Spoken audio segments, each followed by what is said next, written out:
The emergency bells rang through the crystal halls of Nexus Prime as Ambassador Veltar rushed into the big meeting room. His 3 eyes looked around at all the other aliens sitting at the long table. Each one came from a different planet in the galaxy. "Has anyone heard from humans today?" Veltar asked, his voice shaking a little. Commander Zixoff, who looked like a big lizard, shook his head. "Nothing at all. Ambassador Kim Hyun-woo was supposed to come to our trade meeting 3 days ago. He never showed up." "Same thing happened to us," said Theklar, who was covered in thick fur like a bear. "Ambassador Park So-min missed our defense meeting. No message, no explanation, nothing." The other aliens started talking all at once. Similar stories came from every corner of the galaxy. Human diplomats had simply disappeared from their jobs. Not in a scary way, but quietly, like someone leaving a boring party. Ambassador Kelnara, who had blue skin and web hands, looked at her computer pad. "I checked all the reports from everywhere in the galaxy. Every single human ambassador left their office in the same 12 hours. They cleaned their desks, finished their work, and put their communication devices on their tables before they left." The big screen in the middle of the room showed a map of the galaxy. Red dots marked every place where humans used to work as diplomats. Now all those places were empty. "Maybe they are trying to make a deal with us," said Veltar, trying to sound hopeful. Humans always think of new ways to negotiate. But days passed, then weeks, and still no word came from Earth or any human planet. Human cargo ships still moved through space, carrying goods. Human patrol ships still flew their routes. But when anyone tried to talk to the human government, there was only silence. The humans had simply stopped talking to them.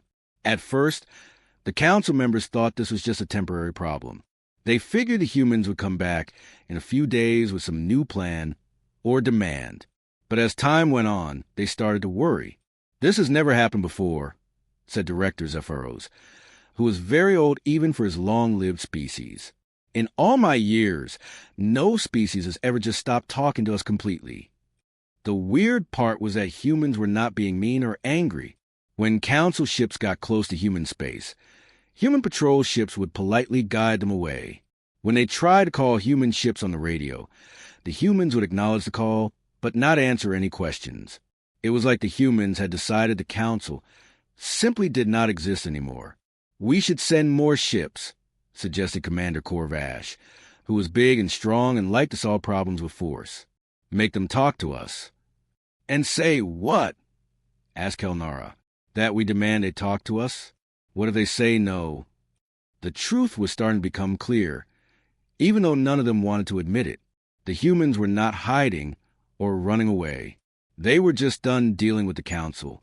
Young aide Pixella, who had only recently started working for the council, raised her hand nervously.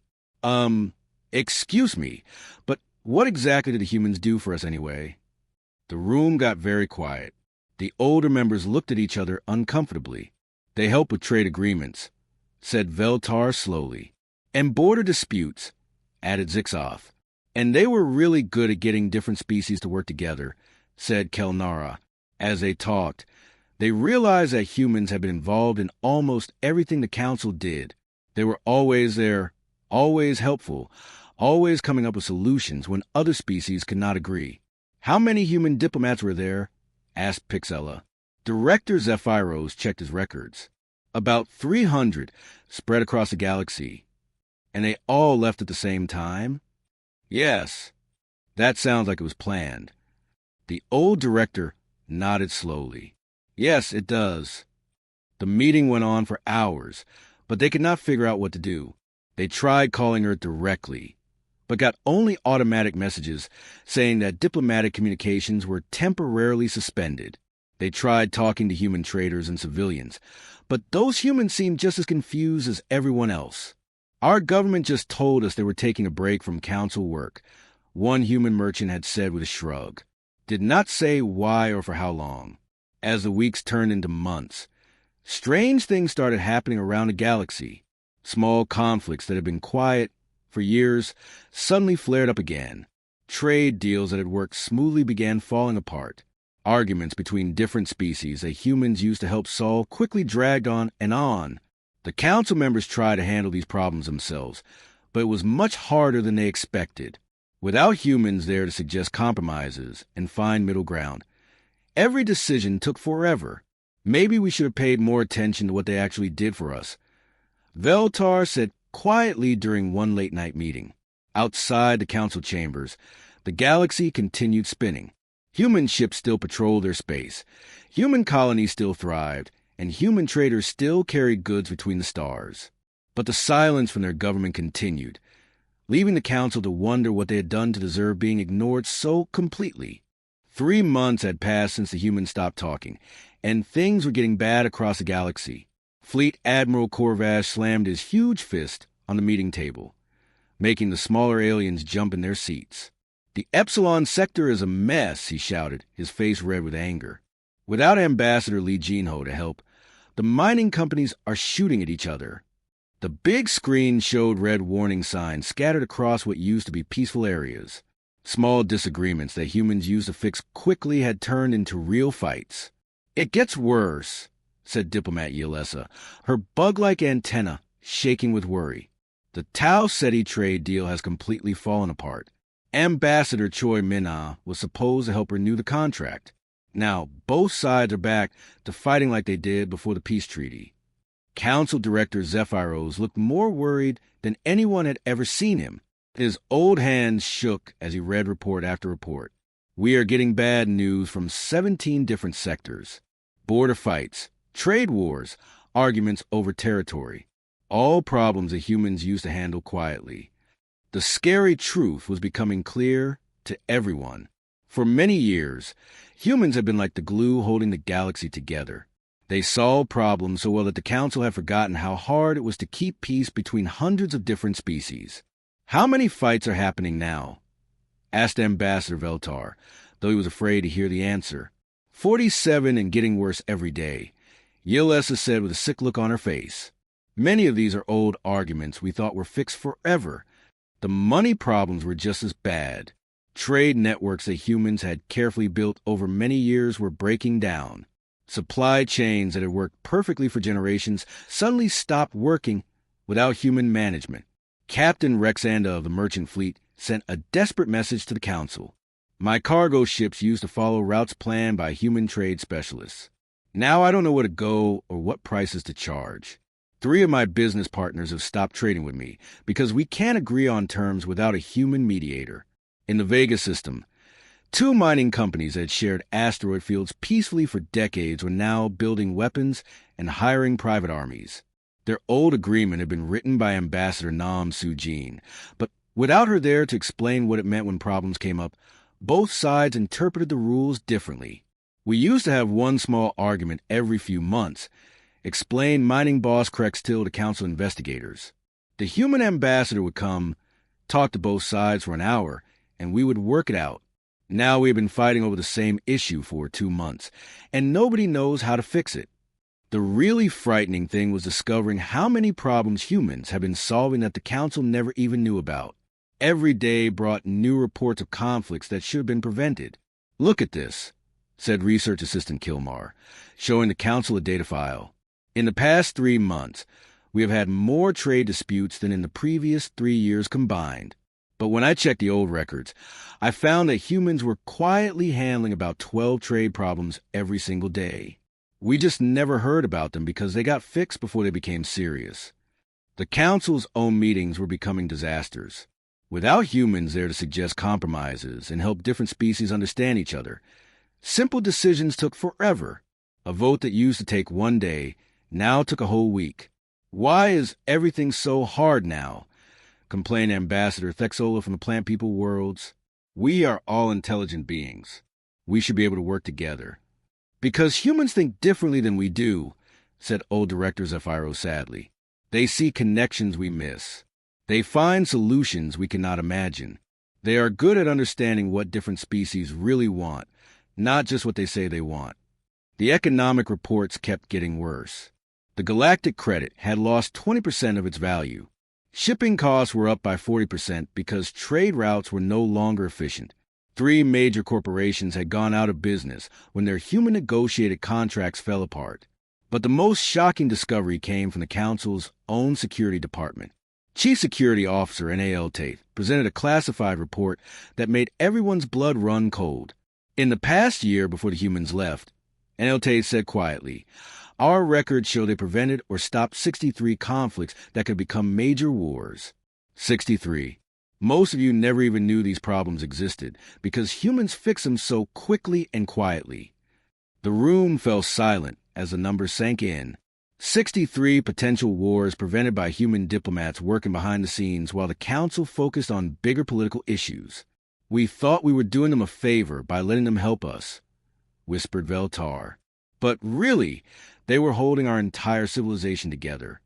Outside, the galaxy continued to fall apart piece by piece. Every day brought news of new conflicts, failed negotiations, and economic disasters. The humans watched it all happen from their quiet space, still not saying a word. The Council was learning what the galaxy looked like without its most skilled peacekeepers. And the lesson was more terrifying than any of them had imagined. The big Council spaceship called Harmony's Edge floated quietly at the edge of the solar system, where Earth lived.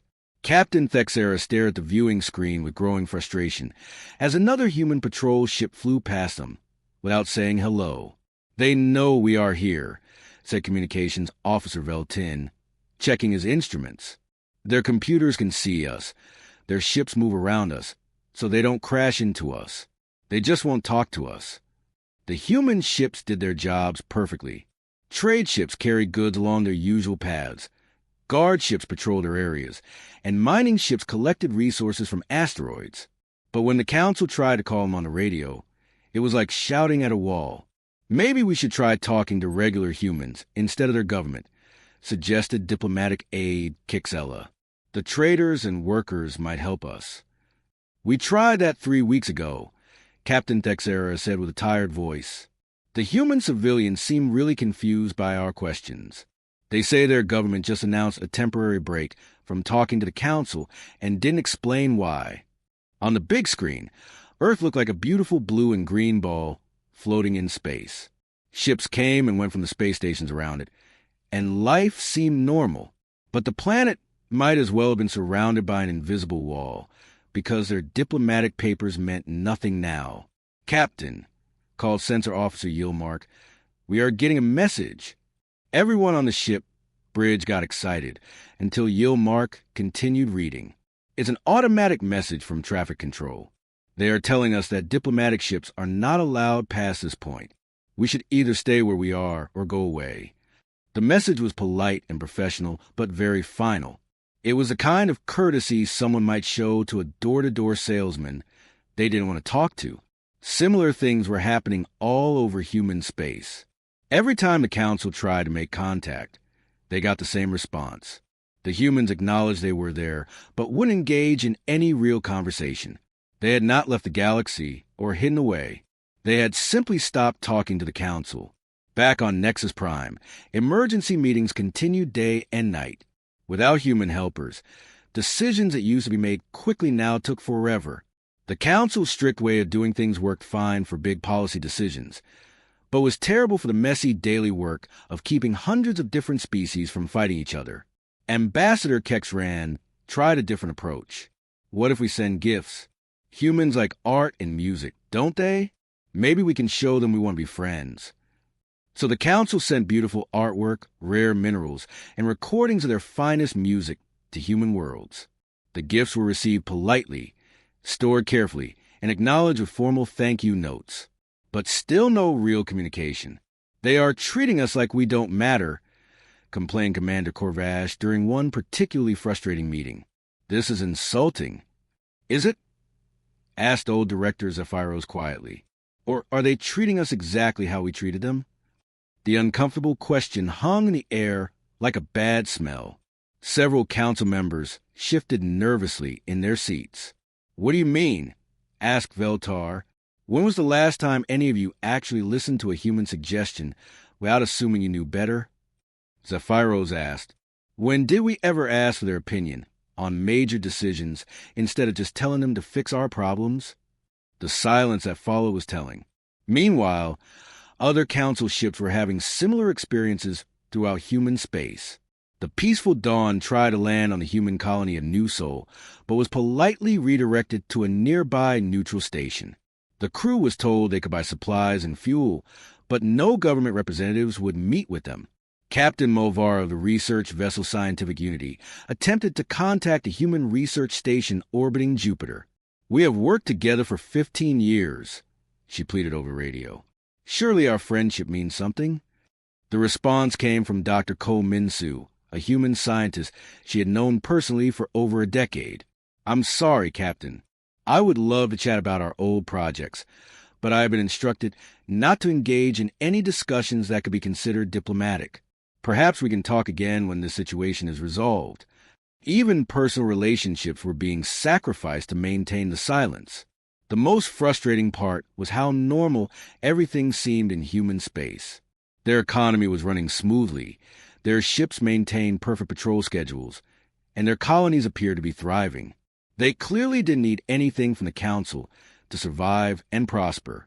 "They're not suffering at all," observed Intelligence Officer Rix Alto after analyzing months of surveillance data. "If anything, they seem more efficient without us bothering them all the time." "That's impossible," said Veltar. "Everyone needs the Council for something." "Do they?"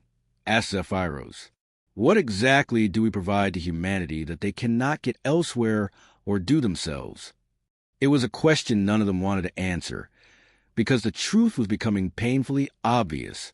The Council needed humanity far more than humanity needed the Council. The humans had become completely self-sufficient while serving as the galaxy's problem solvers, and now they were demonstrating just how dispensable the Council really was. 6 months had passed since the humans stopped talking, and the Galactic Council was facing the worst crisis in 300 years. The emergency meeting room buzzed with panicked voices as aliens from across the galaxy tried to understand how bad things had become. "The Andorian Tellarite War started," reported General Kextor, his usual calm completely gone. 12 planets are burning before we could even send help. In the old days, Ambassador Song Min-jun would have gotten them talking within a few hours. The death reports made everyone feel sick. Without human peacekeepers and their amazing ability to help very different species understand each other, old hatreds were coming back with deadly results. "It's not just the wars," said Economic Advisor Relief, her voice hollow from not sleeping. "The vegan trade companies have collapsed. The Regalian shipping networks are in chaos, and 3 different money markets have crashed. We're looking at economic disaster worse than anything we've seen in over a century." Director Zephyros looked older than his 800 years as he read disaster report after disaster report flooding in from everywhere in the galaxy. "How many fights are we tracking now?" 137 came the answer from several people at once. The number hung in the air like a death sentence. In just 6 months without human diplomatic help, the galaxy had gone back to chaos not seen since the dark times before the Council was formed. "We have to face the truth," said Ambassador Veltar, his earlier hope completely gone. "We don't know how to do this without them. Every method we try, every negotiation trick in our computers, nothing works like human methods." "Then we force them back," growled Commander Corvash. "Economic punishment, trade blocks, military pressure." "With what power?" interrupted Kelnara bitterly. "Our economies are crashing while they stay strong. Our conflicts multiply while their space stays peaceful. What exactly do we threaten them with?" The uncomfortable truth was becoming impossible to ignore. In their pride, the Council had thought they were doing humanity a favor by letting them sit at the galactic table. The reality was exactly opposite. Humanity had been holding up galactic civilization while asking for nothing more than basic respect. Young Assistant Pixella raised her hand nervously. "Maybe we should look at what we actually said to them before they left. Did we do something to make them angry?" Research Officer Kilmar pulled up old meeting records on his computer. "I've been studying the transcripts from the past year. Look at this pattern." The screen showed dozens of examples where human suggestions were dismissed or ignored, times when human Ambassador Park Ji-hoon warned about problems that later became disasters. moments when human solutions were rejected because they seemed too simple or unconventional. Here's one from 8 months ago. Kilmar read aloud.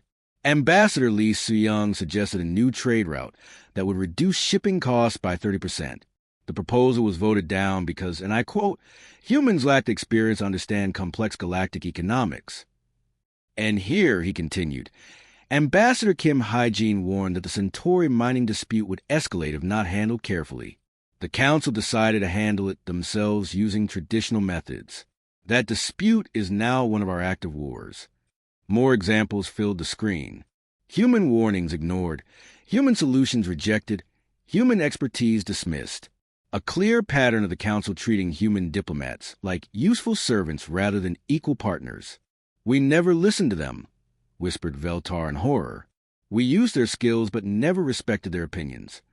The really scary part was discovering just how much work humans have been doing that the Council never knew about.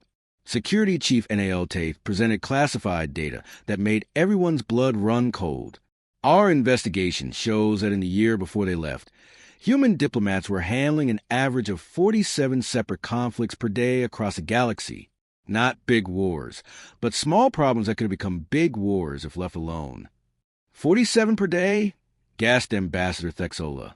Every single day. And 98% of these problems were solved before they even reached our attention. We were completely unaware that most of these issues existed. The room fell silent, except for the steady stream of emergency alerts flowing across the screens. Each red warning represented another crisis that human diplomats would have solved before anyone else even knew about it. There has to be something we can offer them, insisted Veltar desperately. Some deal we can make, some trade we can negotiate. What do they want from us that they don't already have? Asked Kelnara. They're completely self-sufficient. Their technology is as advanced as anyone's. Their economy is stable without us. The only thing they ever wanted, said Director Zephyros quietly, was to be treated as equals. And we couldn't even do that. Outside the council chambers, emergency crews worked around the clock, trying to manage disasters that kept multiplying. Diplomatic teams that used to handle one crisis per week were now juggling dozens of conflicts simultaneously, and most of them were failing. The galaxy was learning what it meant to govern itself without its most capable problem solvers, and the lesson was proving far more expensive and deadly than anyone had ever imagined. In human space, the silence continued, as complete and professional as ever. The message arrived on every council communication screen at exactly 8 o'clock in the morning, 1 full year after the Great Silence began. The picture that appeared showed Ambassador Park Ji-hoon, former head of the Human Diplomatic Corps, sitting calmly at a simple wooden desk. Through the window behind him, the blue marble of Earth could be seen floating in space. Greetings, honored members of the Galactic Council. Park began, his voice perfectly polite and friendly. I hope this message finds you well, though I understand things have been difficult lately. In the council meeting room, every alien leaned forward, desperate to hear every word after a year's silence. You are probably wondering why humanity decided to stop talking to the council. The answer is both simple and complicated. We needed you to understand something that words alone could never teach you. Park gestured with his hand, and the screen filled with thousands of files and reports flowing like a waterfall of information. For 37 years, human diplomats have quietly prevented or solved an average of 14 conflicts every single day across council space. We have helped with trade fights, border arguments, cultural misunderstandings, and resource-sharing problems. We did this not because we wanted praise or rewards, but because we believe in the Council's goal of galactic peace. The numbers were shocking. Every council member could see problems they had never heard of, crises that had been solved before they could get worse, issues that had been quietly fixed while the council worked on bigger matters. However, Park continued, we began to notice something troubling. Our suggestions were often dismissed, our warnings were ignored, and our contributions were taken for granted. We were treated not as partners, but as useful servants, good enough to handle the problems others couldn't solve, but not worthy of having a real voice in the decisions that shape galactic policy.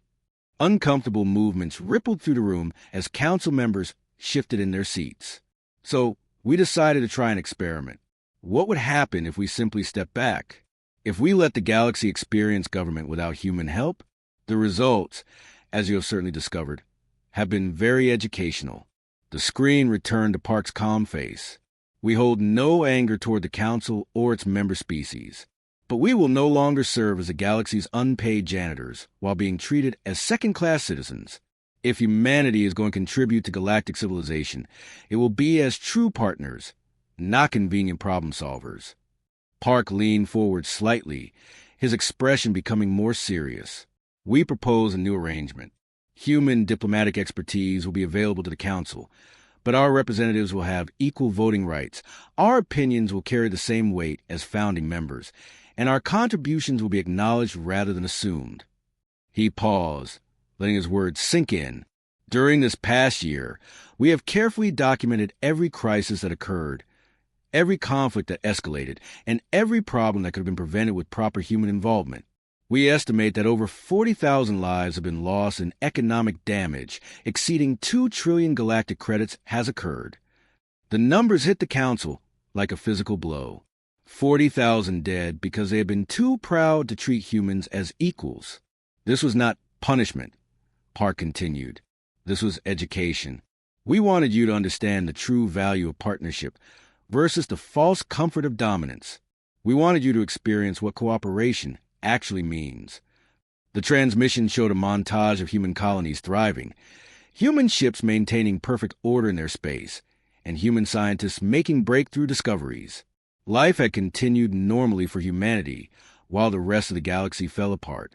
We have used this year productively, Park explained. We have strengthened our own systems, improved our technology, and built new relationships with species who approach us as equals rather than servants. We have learned that we can survive and prosper without the Council, but we still believe the galaxy is better when we all work together properly. Park's expression softened. The choice is yours. We can return to the old system where humans solve your problems while being excluded from real decision-making, or we can build something new based on mutual respect and genuine partnership. The screen showed a simple text message, awaiting your response. The Human Diplomatic Corps. In the shocked silence that followed, Director Zephyros slowly stood up from his chair. His 800 years of experience had taught him to recognize a moment that would change history. I believe, he said carefully, we have some serious thinking to do. The debate that followed lasted 3 days and nights. Some council members wanted to reject human demands and try to force them back to their old role. Others argued that humanity had already proven they could not be forced to do anything. In the end, wisdom prevailed over pride. The Council voted unanimously to completely restructure their government. Humanity was granted full membership with expanded representation and equal voting rights on all major decisions. Ambassador Park returned to Nexus Prime not as a petitioner asking for favors, but as an equal partner in galactic leadership. His first official act was to mediate a conflict between 2 species that had been fighting for 8 months. The problem was solved in one afternoon. Within a month, the number of active conflicts dropped from 137 to 12. Trade routes reopened, economic markets stabilized, and peace began returning to the galaxy. The humans had taught the galaxy the most important lesson in diplomacy. Sometimes the most powerful thing you can do is simply stop talking until others learn to listen.